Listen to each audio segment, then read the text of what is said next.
they came over twice because they called the kids. He's going to be his last night. This is it. And being the pain in the ass that I am, I didn't die. They had to come all the way in and go all the way home.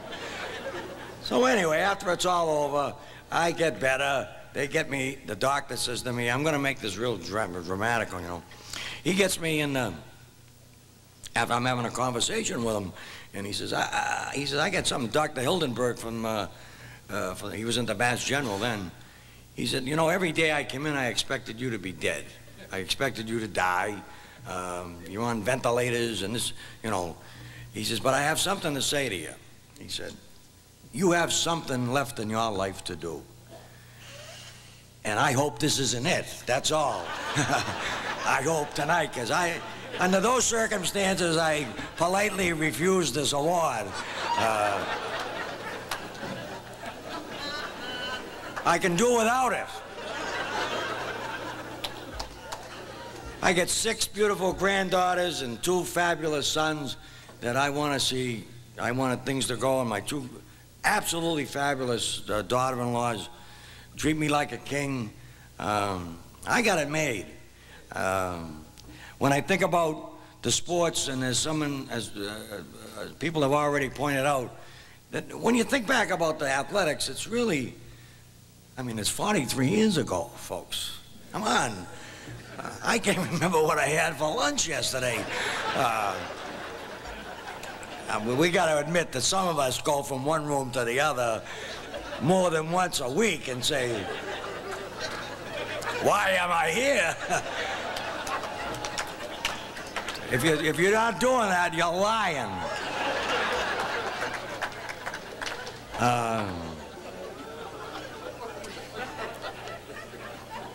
Except when you take it serious. If you take that serious, and I did one day, I'm telling you. And by the way, speaking of serious, they should never tell you 2 months in advance that you're going to do this. They should call you up at 7:15 the night. I have made 461 speeches up until tonight. And one of them went like this. I swear to God, I was in the kitchen thinking about what I was going to say, and I made the speech and was thanking everybody. And then I said in my speech, I want to thank my children. And then I said, did I have children when I was in high school? Have you ever taken any acid? It was like I was on acid. I said, what the hell am I going crazy? Did I have kids in high school? I don't think so. Life is great. I think life is great when you don't take it too serious. Vic Palladino, Coach Sheehan, Mr. Gleason, fabulous. You know, they were all on my side. I got tremendous support from them. I used to like Coach Sheehan, but we stunk in basketball. We stunk the joint out. And I remember he was a great guy, you know, and he'd call timeout, we'd go over to, and he'd tell us what to do. And then he'd say, one time he said, now don't get hurt. And I thought he was serious. I didn't realize till 2 games later, he had a great sense of humor. We're getting bombed here. He was a great guy. Gleason was a great guy. I love to watch Palladino's eyes get big, you know. I also, I want to talk about one guy, and that's, let me just say,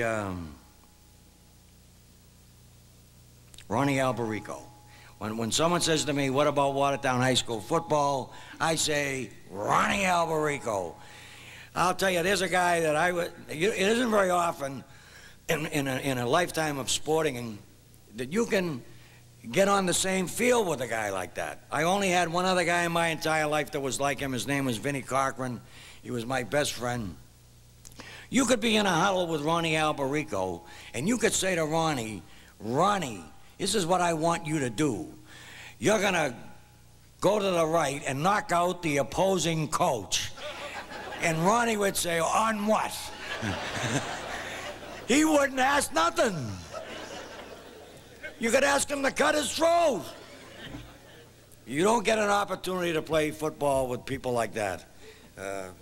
And I would be remiss if I didn't acknowledge that fact. And then we went from there to basketball, which you know, it was great, and track was fabulous. I enjoyed Jay Lux here. You know, Jay and I were good friends. And then we drifted apart, you know, with Jay, where did you go? We drifted apart as we graduated, and now it's 20, 30 years later, 40 years, all right, Jack. We found each other at the BU hockey games, and it's fabulous, him and his wife, and Davey Walker's here, I seen him tonight. I drove him and his wife around in high school 6 nights a week. I was the chaperone. They owe me. I told them that tonight. They're still married. They owe me. And I'm going to get it, too, whatever it is. If Joe Malley were alive, I didn't play soccer, but if Joe Malley were alive, you got to correct me if I'm wrong, he would have his own sitcom. He'd be a multi-millionaire. That guy was one of the greatest guys I've ever met in my life. Seinfeld, Joe Malley was fabulous. So I went from the largest high school in the state, the most populated city in the world, by the way, in 1957, to Watertown High School, and left there and stayed drunk for about the next 10 years. And most of you have read the article, I'll be sober 30 years in a couple of months. And, well,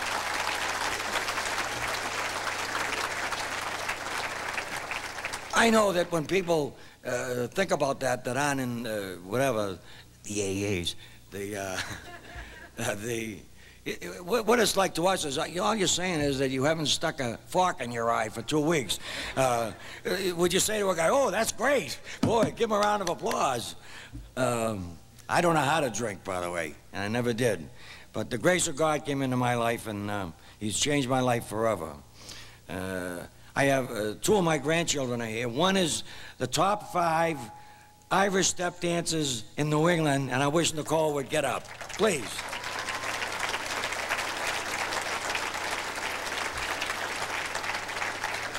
She's tough. She's gonna make it. I've gone home with her after she's won nothing in many a time, and she's stuck in there, and she's winning them now. And Genevieve is here too, who's almost learned how to dribble between her legs. Genevieve, please stand up.